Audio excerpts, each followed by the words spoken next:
مجھے یہ اندازہ ہوا ہے کہ یہ خدا نخواستہ کسی کا کھیل تو نہیں کھیل رہے، کیونکہ جو نریندر مودی بات کرتا ہے وہ یہ کر رہے ہیں، جو اسرائیل کا ایجنڈا ہے اس کو یہ سپورٹ دے رہے ہیں، یعنی اسرائیل بھی مسلمانوں کو، فلسطینیوں کو کم کر رہا ہے۔ ہوا کیا کہ عمران خان واحد وزیر اعظم ہے جس نے کھلے طور پہ یہ کہا کہ میں اسرائیل کو تسلیم نہیں کروں گا، اگر میں نے کیا تو میں اللہ کو کیا جواب دوں گا۔ یہاں پر اس نے کہا یہ کون سا آدمی ہے جو نہ قوم کے سامنے اپنے آپ کو جواب دے، اس سلسلے میں سمجھتا ہے، نہ دنیا میں۔ وہ کہتا ہے میں اپنے رب کو جا کے کیا کہوں گا۔ اس دن سے اسرائیل نے بھی طے کر لیا نریندر مودی کی دشمنی کسی سے ڈھکی چھپی نہیں ہے، دونوں ان کے ساتھ ہیں۔ اس لیے میں یہ سمجھتا ہوں کہ اس کا ڈٹ کے قوم کو مقابلہ کرنا چاہیے۔ سر، عوام میں ایک جو ہے عمومی تصور پایا جاتا ہے کہ خان صاحب اپنی مرضی کرتے ہیں، منمانی کرتے ہیں، پارٹی میں بھی کیا وہ اپنی ہی مرضی دوسروں پر مسلط کرتے ہیں یا پارٹی کے ممبران کی بھی سنتے ہیں؟ دیکھیں، مشاورت تو وہ کرتے ہیں اور ہمہ پہلو کرتے ہیں، مرضی وہ اپنی ہے، اور یہ لیڈر کا استحقاق ہوتا ہے، بات وہ سب سے کرتا ہے، فیصلہ وہ خود کرتا ہے۔ اس لیے یعنی ہونے ادارے چاہیے، جیسے انسان پارلیمنٹ کے فیصلے کا پابند ہے، کہیں ادھر ادھر نہیں جا سکتا۔ اگر تحریک انصاف ایک پورا ادارہ بن جائے تو وزیر اعظم ہو یا چیئرمین ہو اس کو بھی پابند ہونا چاہیے۔ تحریک انصاف ابھی میکنگ کے پروسیس میں گزر رہی ہے، جب یہ ہو جائے گا تو میں سمجھتا ہوں کہ ان کو پارٹی کے طے شدہ فیصلوں کی بھی پابندی کرنی چاہیے، لیکن ابھی یہ ابھی دور ہے۔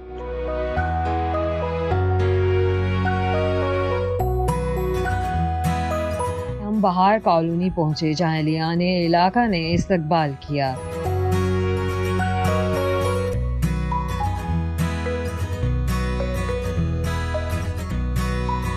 اعجاز چودھری صاحب نے بہار کالونی میں ترقیاتی کاموں کا افتتاح کیا۔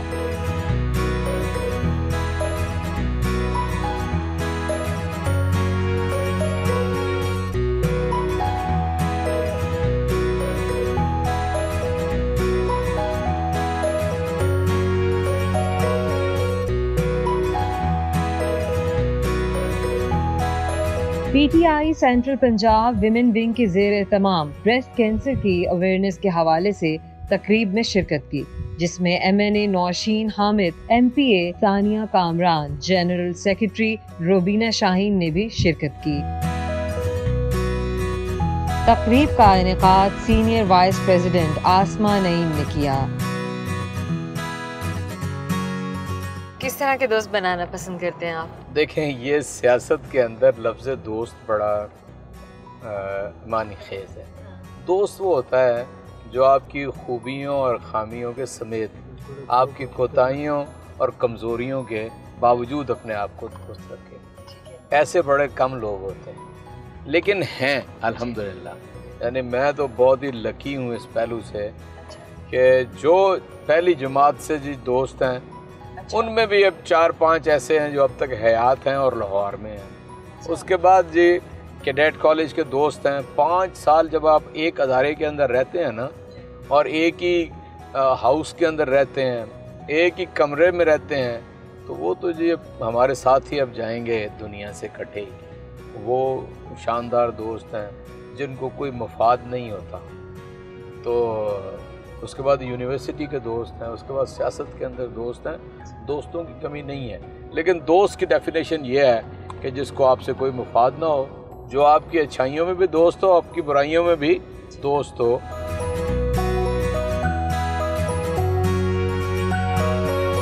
ترجمان وزیر اعلیٰ پنجاب ناصر سلیمان کے گھر کھانے کی دعوت پر پہنچے۔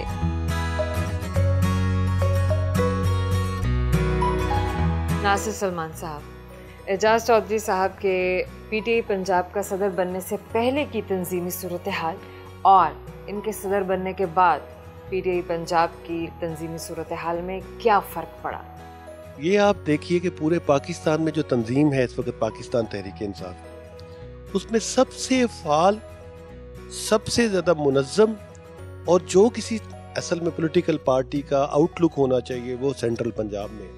آپ دیکھیں کہ یہاں پر ایک پاکستان تحریک انصاف کی جو تنظیم ہے پورے پاکستان میں بنی ہے، مختلف صوبوں میں ہے، انٹرنیشنل چیپٹر ہے،